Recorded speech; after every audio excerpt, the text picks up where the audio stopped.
Okay, look. Opening my eyes, I saw the beautiful diamond necklace my husband had got me for my birthday. Baby, I love it. Pulling my hair up, he placed the beautiful and expensive necklace on me.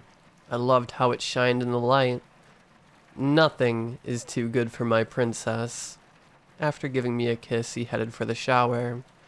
Matt had been pulling so many late nights. He always had a reason why his location or his phone was off. I thought he was cheating again, but after receiving my present, I knew he was doing it for me. After 5 years of marriage, you always think they'll find something better. Being the CEO of a major electronics company gave him a lot of leeway, such as always getting VIP service, never having to wait in line, and hundreds of beautiful women begging for a chance. But he always picked me. Well, at least he always came home to me. I knew what was going on the first time it happened. Subtle things at first. A perfume that wasn't mine, lipstick marks on him, never letting me see his phone, sneaking out when he thought I was asleep. Every time I brought it up, he gave me a lesson. I loved him, I truly did. He was always so sweet, and he truly didn't hurt me. He broke my arm one time, but he cared for me, and once I was better, he bought me a new beach house.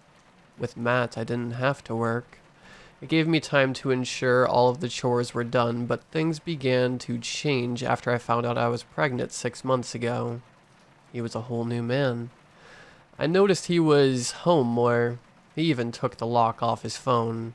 He catered to me and hired a maid, ensuring I could rest and paint. It felt as if we had just entered the honeymoon phase again. I loved painting, but lately I had less and less time to do any.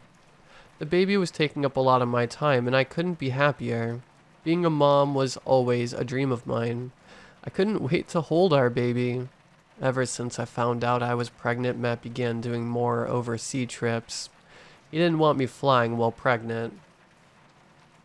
But each time he would bring back a beautiful piece of jewelry. Even with the ability to buy anything I wanted, getting presents from Matt was way more special. I was on FaceTime with my sister Maddie. My attention was more on the show I was watching, until she said something that brought my attention back to the screen. "Lauren, are you bleeding?" "What? Where?"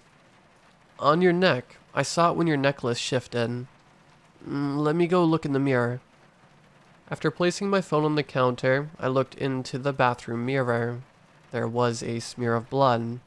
After grabbing a paper towel and wiping the area, I saw there was no cut or any spot where it could have come from. I think the necklace might have just nicked me. Well, those are real diamonds, so they might be sharp. But anyways, Lauren, do you think that... I don't know why, but I felt eyes on me. Looking around the bathroom, I was alone. After moving back to my spot on the couch, I continued my conversation with Maddie before falling asleep. I woke up to something shaking me. Opening my eyes, I saw a woman. She was pale and looked as if her skin had melted off. She had black holes for eyes and a broken jaw that hung, showing exposed bones. Her stomach was cut open and she held her intestines. It seemed as if she was trying to speak, but I was terrified. Screaming, I jumped up. "Lauren, what is it?" Matt asked after rushing to my side. "There was a woman. She was just..." "What?" "Come here, baby. It was just a dream." He pulled me to his chest, and after some calm breaths, I felt better. After a delicious dinner from our new in-home chef, I felt like I wanted to paint. As I started to create a colorful background, I saw movement in the corner of my eye. Turning my head, I realized it was my reflection in the window, but something about it looked off. I looked at the window for a few seconds before turning back to my painting. But what I saw on my canvas caused me to drop my paints. "In the canvas somehow, help me," was written in the paint. The only problem is, it was written with a finger, not a paintbrush. I felt my stomach do a flip and knew what was coming. Running to the bathroom, I threw up the meal I had only eaten hours ago. "She's giving you trouble tonight, isn't she?" I looked up to see Matt in the doorway holding my nausea medication and a Sprite. "Thank you. Let me wash my mouth out and I'll be ready for my medicine. As I stood in the mirror swishing the mouthwash, I realized the skin around my neck was red. Had the diamonds given me a rash? Lauren, hurry up. Our show's about to come on. I quickly washed my mouth out before heading into the living room. It felt nice cuddling with Matt on the couch. I'm not sure when, but I fell asleep, waking up to a sweet smell. Opening my eyes, I realized I was in bed.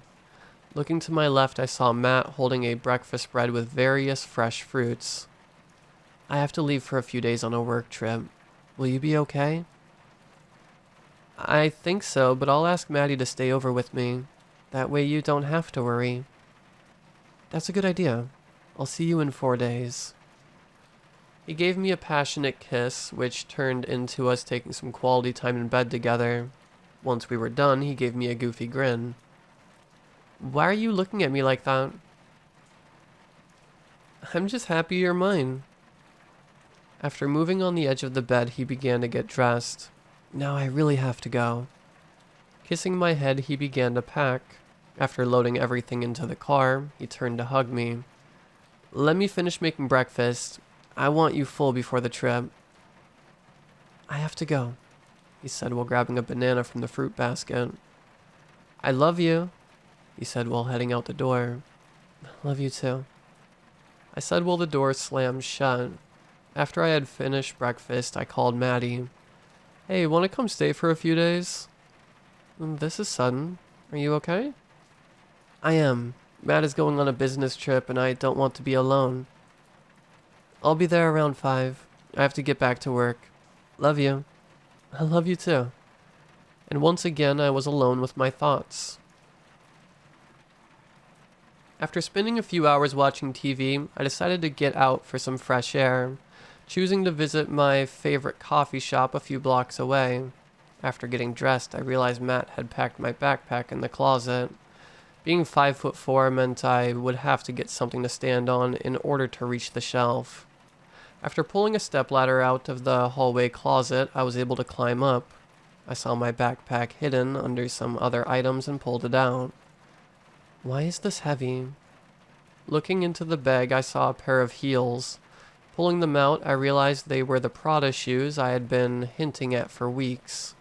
I pulled them out and was mesmerized. Wait, 8.5? I wear a size 7. And they look as if they had already been worn. The bottoms had mud on them. Is that blood? That didn't make sense. Matt was doing better. Falling to the ground in tears, I knew he was cheating on me again. Lauren, you need to leave him. Maddie had just arrived and found me on the couch, still a mess. But the baby, she needs her father. You have an amazing support system. Even without a father, she will be a great kid, just like her mother was. I have no income, no house, and no car. Everything I have now is in Matt's name. He won't let me go. Don't you see, Lauren? That's what he wanted. He has full control over you. You're his 5th wife. He just has a hard time finding someone that isn't with him for his money. You can't keep defending him. Don't you think it's odd what happened to his other wives? Thinking about them now gave me chills. Let's see, before you there was Haley, which, might I remind you, she's still missing. And then there was Becca. She just turned 18 when they got married. But I know he was seeing her before that. And how old is Matt? Yeah, he's turning 40 this year. And they got married when he was 31. They never did find her torso. Maddie, stop. I don't want to hear about that. Lauren, this is important. I want to make sure you're safe. I love Matt. We have had rough patches, but every couple does. Every couple doesn't have problems resulting in broken bones and bruises. When he threw you down the stairs, I had to physically restrain Dad. He wanted to give him the same treatment. I miss him. 2 days after my release from the hospital, our father was killed in an accident.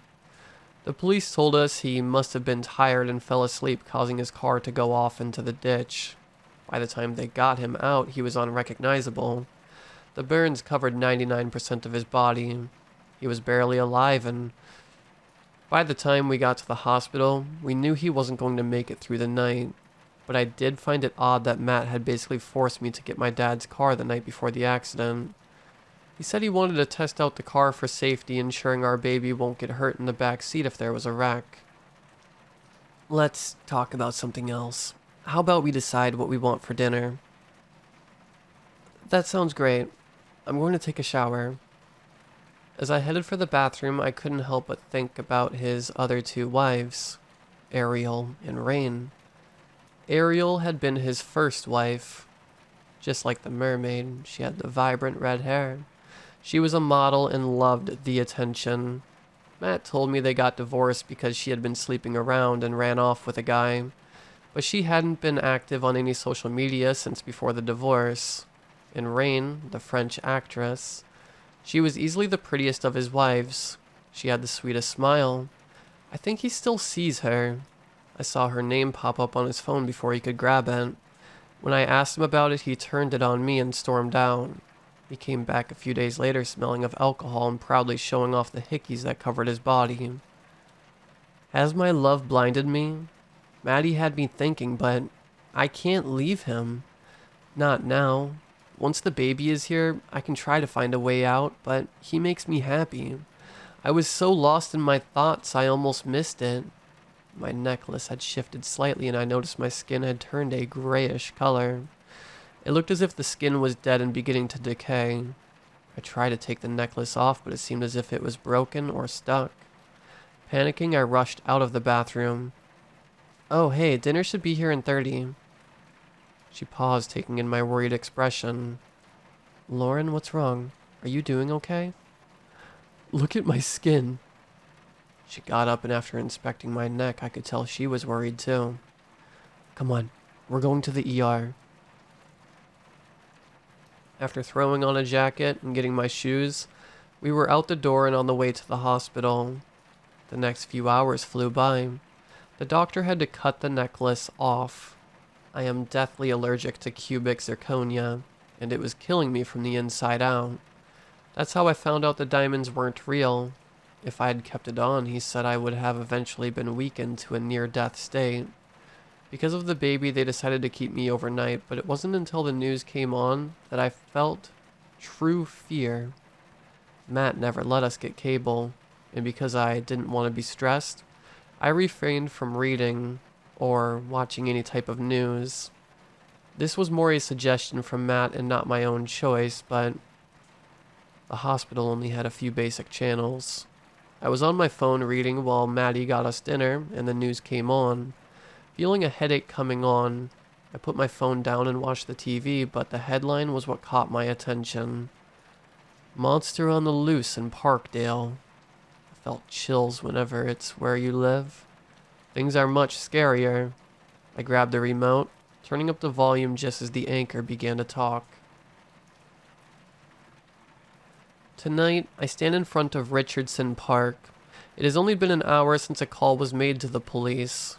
A young couple had gone out for a hike, but after both of their phones died, they got lost.